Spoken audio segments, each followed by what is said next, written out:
மக்களே நம்ம ஊரில் பார்த்திங்கன்னா அதிகாலையிலேயே மழை பெய்யுது. கிட்டத்தட்ட ஒரு 8 மணிக்கு மழை வருது. கனமாக பார்த்திங்கன்னா கம்ப்ரஸர் மோட்ரு மூடலன்ட்டு மழையில் நனைஞ்சிட்டு மோட்டர் மூடுறதுக்காக கோயிலுக்கு பாருங்க. அங்கே இருக்குது கம்ப்ரஸர் ரூமு. அங்கே போய் மோட்டார் மூடி வைக்காங்க. மழையில் நனைஞ்சி ஒரு ஓட்டு எடுத்து போட்டு போயிட்டுருக்கு. அது நல்லா மழை பெஞ்சிட்டு நல்லா கம்ப்ரஸர் மோட்ரு நம்ம தான் மூடிட்டு இருக்கு.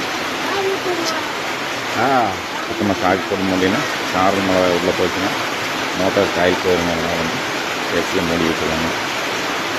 மழை நல்லா மழை காலையிலேயே பரவாயில்ல. எங்கள் ஊரியெல்லாம் மழை பெஞ்சிருக்காங்க. கம்மி வச்சுருக்காங்க. எந்தெந்த ஊர்லேருந்து இந்த வீடியோ பார்க்குறீங்க கமெண்ட் பண்ணுங்கள். நன்றி, வணக்கம்.